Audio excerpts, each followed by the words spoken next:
Okay, we're going. Okay, these are my notes. Check.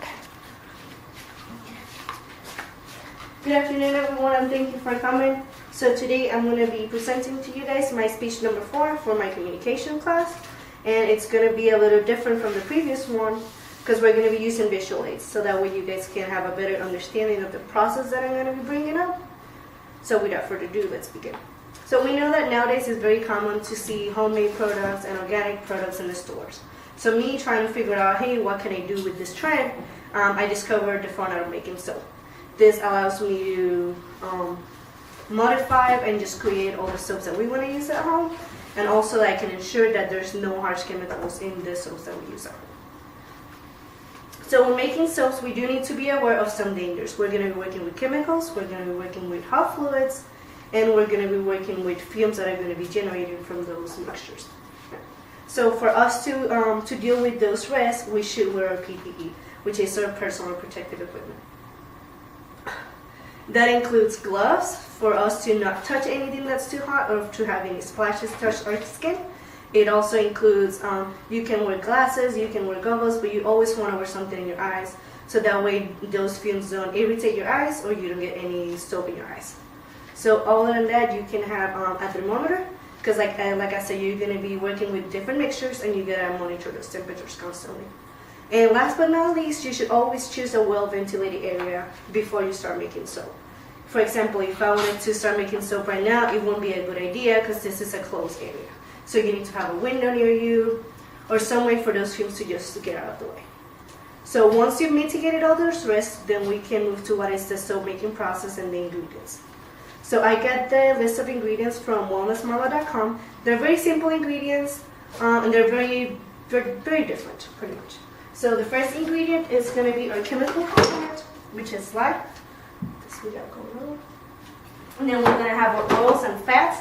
I like to use extra light olive oil, and then cocoa butter, coconut oil, shea butter, and stuff like that. Then we're going to use distilled water. I didn't bring the distilled water, but I'm sure everybody knows what distilled water looks like. Then it's optional for you, but you can always add colorants. These are all organic, but if you prefer, you can just use simple food coloring if you don't have any allergies at home. Okay. So exfoliants, today I brought some poppy seeds. You can use coffee grounds, you can use dried flowers, dried fruit, seeds, any kind of stuff like that. And also you can add some fragrances. So you can use essential oils or you can just use regular perfume fragrance. So once we've gathered all the ingredients, we can move to what is the soap making process. So for this list of steps that I'm going to give you guys, it's a compilation of what we do at home and what we got from our initial recipe at the artofmanliness.com. So first off, you're going to get your lye in a large bowl. You're going to mix it with the distilled water. Second off, you're going to get a large pot, and then you're going to put your fats and your oils in the stove. So it's very important that you're going to be monitoring these temperatures. So what I use is a digital thermometer. That way you know exactly what are the temperatures in those mixtures.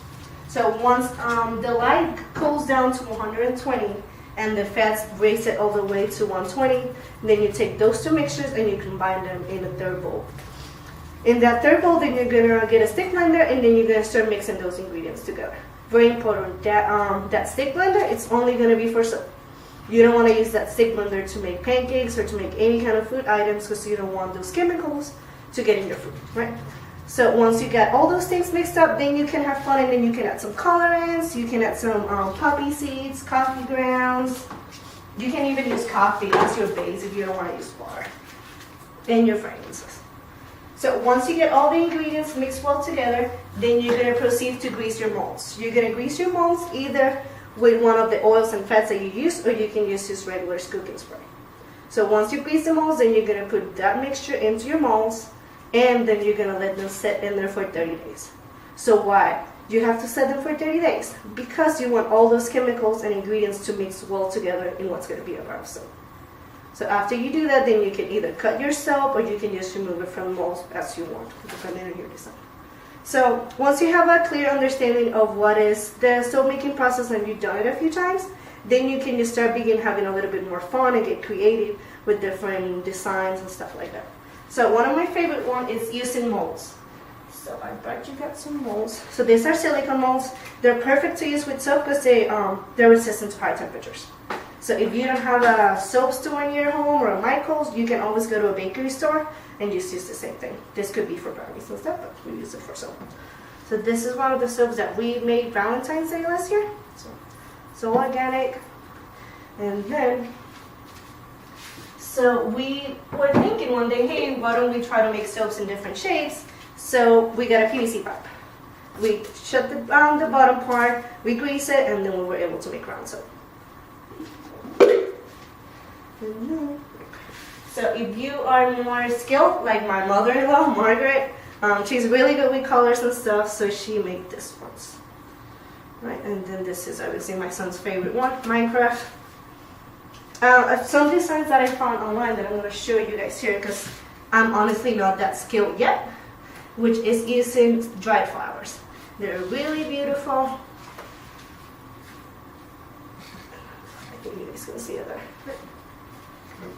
Alright. So they're all using dried flowers, and again, there's all organic ingredients. This design, especially, they come from mysoapqueen.com. She has thousands of different recipes and different ideas to go with it. Okay. So just to recap a little bit, if you're interested in making soap, I highly encourage you guys to do it.